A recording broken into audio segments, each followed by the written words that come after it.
ರೈತರ ಪರವಾಗಿರ್ತೇವೆ. ಅನೇಕ ಕಾರ್ಯಕ್ರಮಗಳನ್ನು ರೈತರಿಗೆ ಮಾಡ್ತೇವೆ, ಸಹಾಯ ಮಾಡಿದ್ದೇವೆ, ಅನೇಕ ಕಾರ್ಯಕ್ರಮಗಳನ್ನು ರೂಪಿಸಿದ್ದೇವೆ. ಅದರಲ್ಲಿ ಈ ಕಾರ್ಯಕ್ರಮನೂ ಕೂಡ ಒಂದು ಅಂತಕ್ಕಂಥದ್ದನ್ನು ತಮಗೆ ತಿಳಿಸಲಿಕ್ಕೆ ಬಯಸ್ತಾ ಇದ್ದೇನೆ. ಯಾಕಂತಂದ್ರೆ ರೈತರು ಈ ದೇಶದ ಬೆನ್ನೆಲುಬು. ಅದಕ್ಕೋಸ್ಕರ ಕರ್ನಾಟಕ ಸರ್ಕಾರ ಪ್ರತಿ ವರ್ಷ ರೈತರ ಪಂಪ್ಸೆಟ್ಗಳಿಗೆ 19,000 ಕೋಟಿ ಸಬ್ಸಿಡಿಯನ್ನು ಕೊಡ್ತಾ ಇದ್ದೇವೆ. 19,000 ಕೋಟಿ. ಈ ಕುಸುಮ್ ಸಿ ಯೋಜನೆ ಕೇಂದ್ರ ಸರ್ಕಾರದ ಯೋಜನೆ. 2021ರಲ್ಲಿ ಕರ್ನಾಟಕದಲ್ಲಿ ಜಾರಿಯಾಗಿ ಮಾಡಬೇಕು ಅಂತ ಹೇಳಿ ತೀರ್ಮಾನ ಆಯಿತು. ನಮ್ಮ ಸರ್ಕಾರ ಇರಲಿಲ್ಲ ಆಗ. 21, 22, 23 ನಮ್ಮ ಸರ್ಕಾರ ಇರಲಿಲ್ಲ. ಆಗ ಇದ್ದಂತ ಸರ್ಕಾರ ಬಿಜೆಪಿ ಸರ್ಕಾರ. ಬಿಜೆಪಿ ಸರ್ಕಾರ 2021ರಲ್ಲಿ ಕರ್ನಾಟಕದಲ್ಲಿ ಮಾಡಬೇಕು ಅಂತೇಳಿ ತೀರ್ಮಾನ ಆಗಿದ್ರೂ ಕೂಡ ಇಂದಿನ ಬಿಜೆಪಿ ಸರ್ಕಾರ 2 ವರ್ಷಗಳ ಕಾಲ ಈ ಯೋಜನೆಯನ್ನ ಜಾರಿ ಮಾಡತಕ್ಕಂಥ ಪ್ರಯತ್ನವನ್ನ ಮಾಡಲಿಲ್ಲ. ಇದನ್ನ ನೀವು ಅರ್ಥ ಮಾಡ್ಕೋಬೇಕಾಗ್ತದೆ. ಅವರು ಮಾಡಿದ್ರೆ, ಅವರು ರೈತ ಪರವಾದಂತ ಕಾಳಜಿ ಇದ್ದಿದ್ರೆ ಅವರು ಆ ಕಾರ್ಯಕ್ರಮವನ್ನ ಜಾರಿ ಮಾಡ್ತಾ ಇದ್ರು. ಅವರು ಜಾರಿ ಮಾಡದೇ ಇರೋದ್ರಿಂದ, ಯಾಕೆಂದ್ರೆ ಇದು ಕೇಂದ್ರ ಸರ್ಕಾರದ ಕಾರ್ಯಕ್ರಮ ಆದರೂ ಕೂಡ ಕುಸುಮ್ ಸಿನಲ್ಲಿ 1 ಮೆಗಾವ್ಯಾಟ್ ವಿದ್ಯುತ್ ಉತ್ಪಾದನೆಗೆ 1,05,00,000 ರೂಪಾಯಿಗಳನ್ನ ಕೇಂದ್ರ ಸರ್ಕಾರ ಕೊಡುತ್ತದೆ. ಉಳಿದ ಖರ್ಚನ್ನ, ಉತ್ಪಾದನೆಗೆ ತೆಗೆದುತಕ್ಕಂಥ ವೆಚ್ಚವನ್ನ ರಾಜ್ಯ ಸರ್ಕಾರ ಮಾಡ್ತದೆ ಅಂತಕ್ಕಂಥ ಮಾತುಗಳನ್ನ ಹೇಳಲಿಕ್ಕೆ ಬಯಸ್ತಾ ಇದ್ದೇನೆ. ಯಾಕಂದ್ರೆ 1 ಮೆಗಾವ್ಯಾಟ್ ವಿದ್ಯುತ್ ಅನ್ನು ಉತ್ಪಾದನೆ ಮಾಡಬೇಕಾದ್ರೆ ಸುಮಾರು 3 ಕೋಟಿ ಖರ್ಚಾಗ್ತದೆ. ಈ 3 ಕೋಟಿ ರೂಪಾಯಿನಲ್ಲಿ 1,05,00,000 ಕೇಂದ್ರ ಸರ್ಕಾರ ಕೊಡ್ತಕ್ಕಂಥದ್ದು. ಕುಸುಮ್ ಬಿ ಈಗಾಗಲೇ ಜಾರಿನಲ್ಲಿದೆ. ಕುಸುಮ್ ಬಿಗೆ 50% ರಾಜ್ಯ ಸರ್ಕಾರ ಭರಿಸ್ತದೆ.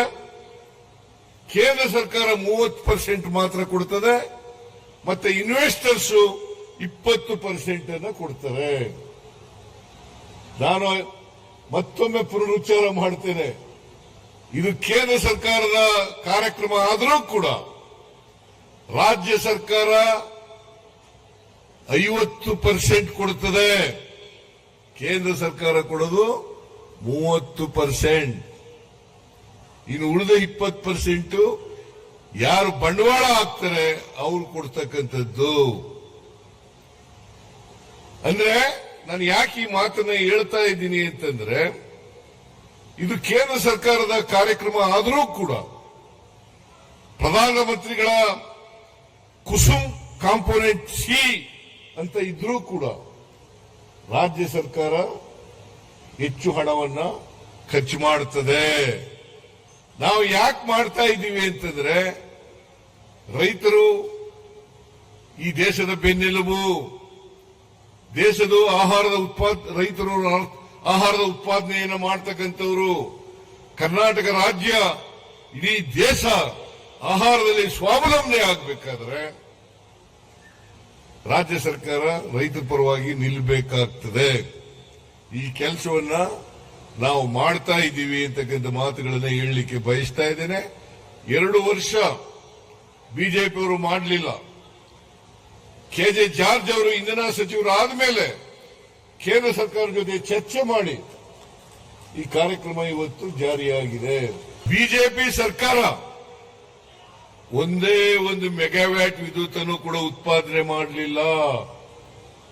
ನಾವು ಅಧಿಕಾರಕ್ಕೆ ಬಂದ ಮೇಲೆ 2 ವರ್ಷದಲ್ಲಿ 4,000ಕ್ಕೂ ಹೆಚ್ಚು ಮೆಗಾವ್ಯಾಟ್ ವಿದ್ಯುತ್ ಅನ್ನು ಉತ್ಪಾದನೆ ಮಾಡಿದ್ದೇವೆ. 4,000ಕ್ಕೂ ಹೆಚ್ಚು ಮೆಗಾವ್ಯಾಟ್ ವಿದ್ಯುತ್ ಅನ್ನು ಉತ್ಪಾದನೆ ಮಾಡಿದ್ದೇವೆ. ಕರ್ನಾಟಕದಲ್ಲಿ 35,000 ಮೆಗಾವ್ಯಾಟ್ ವಿದ್ಯುತ್ ಬಳಕೆ ಆಗ್ತಾ ಇದೆ, ಉತ್ಪಾದನೆ ಆಗ್ತಾ ಇದೆ. ಬಹುಶಃ 2030ಕ್ಕೆ 60,000 ಮೆಗಾವ್ಯಾಟ್ ವಿದ್ಯುತ್ ಅನ್ನ ಉತ್ಪಾದನೆ ಮಾಡಿ ಸರಬರಾಜು ಮಾಡಬೇಕು ಅಂತಕ್ಕಂಥ ಗುರಿಯನ್ನ ನಮ್ಮ ರಾಜ್ಯ ಸರ್ಕಾರ, ಕಾಂಗ್ರೆಸ್ ಸರ್ಕಾರ ಇಟ್ಕೊಂಡಿದೆ ಅಂತಕ್ಕಂಥ ಮಾತುಗಳನ್ನು ತಮಗೆ ತಿಳಿಸಲಿಕ್ಕೆ ಬಯಸ್ತಾ ಇದ್ದೆ. ಇದರರ್ಥ ನಾವು ರೈತರ ಪರವಾಗಿದ್ದೇವೆ.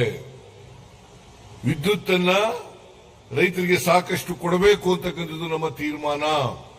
ಯಾಕಂತಂದ್ರೆ ರೈತರು ವಿದ್ಯುತ್ ಅನ್ನು ಬಳಸಿ ವಿದ್ಯುತ್ ಪಂಪ್ಸೆಟ್ಗಳನ್ನ ಬಳಸದೆ ಹೋದರೆ ಬಹಳ ತೊಂದರೆ ಆಗ್ತದೆ, ಆಹಾರದ ಉತ್ಪಾದನೆ ಕಡಿಮೆ ಆಗ್ತದೆ ಅಂತೇಳಿ ಈ ಕಾರ್ಯಕ್ರಮವನ್ನು ನಾವು ಮಾಡ್ತಾ ಇದ್ದೀವಿ. ಅದಕ್ಕೋಸ್ಕರನೇ 19,000 ಕೋಟಿ ರೂಪಾಯಿಗಳ ಸಬ್ಸಿಡಿಯನ್ನ ರೈತರ ಪಂಪ್ಸೆಟ್ಗಳಿಗೆ ಕೊಡ್ತಾ ಇರ್ತಕ್ಕಂಥದ್ದು ರಾಜ್ಯ ಸರ್ಕಾರ. ಯಾವತ್ತೂ ಕೂಡ ನಾವು ರೈತರಿಗೆ ಸಬ್ಸಿಡಿ ಕೊಡೋದನ್ನ ನಿಲ್ಲಿಸ್ತಕ್ಕಂಥ ಕೆಲಸವನ್ನ ಮಾಡಲ್ಲ. ಮೊದಲೇ ಕೊಟ್ಟಿರ್ತೀವಿ.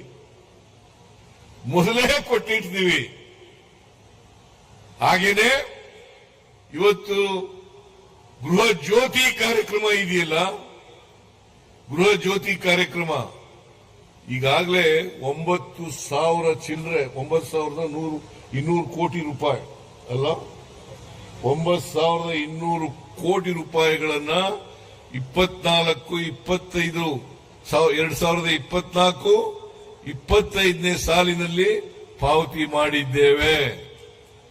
ಸುಮಾರು 1,60,00,000 ಕುಟುಂಬಗಳಿಗೆ 1,64,00,000 ಕುಟುಂಬಗಳಿಗೆ 200 ಯೂನಿಟ್ ವರೆಗೆ ಫ್ರೀ ಕರೆಂಟ್ ಅನ್ನು ಕೊಡ್ತಾ ಇದ್ದೀವಿ. ನೋಡಿ, ನೀವು ಫ್ರೀ ಕರೆಂಟ್ ಕೊಟ್ಟರು ಕೂಡ ಚಪ್ಪಾಳೆ ತಟ್ಟೋದಿಲ್ವಲ್ಲ. ಫ್ರೀ ಕರೆಂಟ್ ಹಿಂದೆ ಯಾವುದಾದ್ರೂ ಸರ್ಕಾರ ಕೊಟ್ಟಿತ್ತ ನಿಮ್ಗೆ? ಇದರ ಅರ್ಥ ನಾವು ಬಡವರ ಪರವಾಗಿದ್ದೀವಿ, ದಲಿತರ ಪರವಾಗಿದ್ದೀವಿ, ಹಿಂದುಳಿದವರ ಪರವಾಗಿದ್ದೀವಿ. ಅದಕ್ಕೋಸ್ಕರವಾಗಿ ಅನೇಕ ಗ್ಯಾರಂಟಿ ಯೋಜನೆಗಳನ್ನು ಜಾರಿಗೆ ತಂದಿರತಕ್ಕಂಥದ್ದು. ಶಕ್ತಿ ಯೋಜನೆ, ಗೃಹಲಕ್ಷ್ಮಿ ಯೋಜನೆ, ಗೃಹ ಜ್ಯೋತಿ ಯೋಜನೆ, ಅನ್ನಭಾಗ್ಯ, ಯುವ ನಿಧಿ ಕಾರ್ಯಕ್ರಮ. ವಿರೋಧ ಪಕ್ಷದವರು, ಜೆಡಿಎಸ್ನವರು ಟೀಕೆ ಮಾಡ್ತಾರೆ. ಏನಂತ ಟೀಕೆ ಮಾಡ್ತಾರೆ? ಈ ಕಾರ್ಯಕ್ರಮಗಳಿಗೆ ಗ್ಯಾರಂಟಿ ಯೋಜನೆಗಳನ್ನು ಜಾರಿ ಕೊಟ್ಟದ್ರಿಂದ ಅಭಿವೃದ್ಧಿಗೆ ಹಣ ಇಲ್ಲ. ನಾನು ಕೇಳ್ತೀನಿ, 19,000 ಕೋಟಿ ಸಬ್ಸಿಡಿ ಕೊಡ್ತಾ ಇದೀವಲ್ಲ, ದಿವಾಳಿ ಆಗಿರ್ತಕ್ಕಂಥ ಸರ್ಕಾರದಲ್ಲಿ ಕೊಡ್ಲಿಕ್ಕೆ ಸಾಧ್ಯ ಆಯ್ತಿತ್ತ? ಇಂಥ ಕುಸುಮ ಯೋಜನೆ, ಕುಸುಮ ಸಿ, ಕುಸುಮ ಬಿ ಯೋಜನೆಯನ್ನ ಜಾರಿ ಮಾಡಲಿಕ್ಕೆ ಸಾಧ್ಯ ಆಯ್ತಿತ್ತ? ಇದನ್ನ ನೀವು ಅರ್ಥ ಮಾಡ್ಕೋಬೇಕು ಅಂತಕ್ಕಂಥದ್ದು ನನ್ನ ಮನವಿ ಅಂತಕ್ಕಂಥ ಮಾತುಗಳನ್ನು ಹೇಳಲಿಕ್ಕೆ ಬಯಸ್ತಾ ಇದ್ದೇನೆ. ಯಾಕಂತಂದ್ರೆ ಬಿಜೆಪಿಯವರು ಸುಳ್ಳು. ಅವರು ಅಧಿಕಾರದಲ್ಲಿದ್ದಾಗ ಏನೂ ಮಾಡಲಿಲ್ಲ, ಬರೀ ಲೂಟಿ ಹೊಡ್ಕೊಂಡಿದ್ರು. ಆ ಲೂಟಿ ಹೊಡೆದವರು ನಮಗೆ ಇವತ್ತು ಅಪಪ್ರಚಾರದಲ್ಲಿ ತೊಡಗಿದ್ದಾರೆ. ಅದರಿಂದ ಈ ಬಿಜೆಪಿಯವರ ಅಪಪ್ರಚಾರಗಳಿಗೆ ಕಿವಿ ಕೊಡಕ್ ಹೋಗಬೇಡಿ. ನಾವು ನುಡಿದಂತೆ ನಡೆದಂತ ಸರ್ಕಾರ. 2013ರಿಂದ 2018ರವರೆಗೆ ನಾವು ಅಧಿಕಾರದಲ್ಲಿದ್ದಾಗ 2013ರಿಂದ 2018ರವರೆಗಿದ್ದಾಗ 165 ಭರವಸೆಗಳನ್ನ ನಮ್ಮ ಪ್ರಣಾಳಿಕೆ ಮೂಲಕ ಕೊಟ್ಟಿದ್ದವು. ಈ ಸಾರಿ ಅಧಿಕಾರಕ್ಕೆ ಬಂದ ಮೇಲೆ 593 ಭರವಸೆಗಳನ್ನು ಕೊಟ್ಟಿದ್ದೇವೆ. 2013ರಿಂದ 2018ರವರೆಗೆ ನಾವು ಅಧಿಕಾರದಲ್ಲಿದ್ದಾಗ 165 ಭರವಸೆಗಳಲ್ಲಿ 158 ಭರವಸೆಗಳನ್ನ ಈಡೇರಿಸಿದ್ದೀವಿ. ಈಗ ಅಧಿಕಾರಕ್ಕೆ ಬಂದ ಮೇಲೆ 593 ಭರವಸೆಗಳಲ್ಲಿ 242 ಭರವಸೆಗಳನ್ನು ಈಡೇರಿಸಿದ್ದೇವೆ. ಉಳಿದ ಭರವಸೆಗಳನ್ನೆಲ್ಲ ಜಾರಿ ಕೊಡ್ತಕ್ಕಂಥ ಪ್ರಯತ್ನವನ್ನ ಪ್ರಾಮಾಣಿಕವಾಗಿ ಮಾಡ್ತೇವೆ ಅಂತಕ್ಕಂಥ ಮಾತುಗಳನ್ನು ಹೇಳಲಿಕ್ಕೆ ಬಯಸ್ತಾ ಇದ್ದೇನೆ.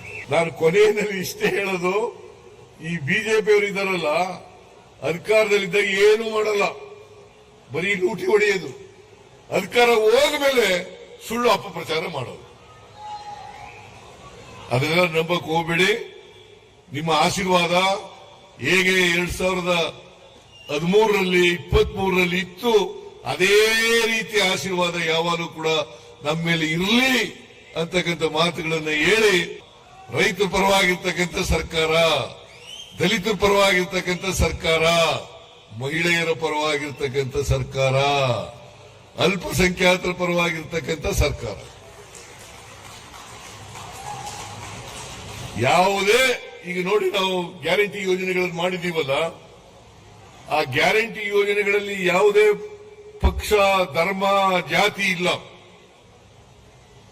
ಬಿಜೆಪಿಯವರು ಇರಲಿ, ಜೆಡಿಎಸ್ನವರು ಇರಲಿ, ಹಿಂದೂ ಧರ್ಮಕ್ಕೆ ಸೇರಿರಲಿ, ಕ್ರಿಶ್ಚಿಯನ್ ಧರ್ಮಕ್ಕೆ ಸೇರಿರಲಿ, ಮುಸಲ್ಮಾನ್ ಧರ್ಮಕ್ಕೆ ಸೇರಿರಲಿ, ಯಾವುದೇ ಜಾತಿ ಸೇರಿರ್ತಕ್ಕಂಥ ಎಲ್ಲ ಬಡವರಿಗೂ ಕೂಡ ನ್ಯಾಯ ಕೊಡ್ತಕ್ಕಂಥ ಪ್ರಾಮಾಣಿಕ ಪ್ರಯತ್ನವನ್ನ ಮಾಡ್ತಾ ಇದ್ದೇವೆ.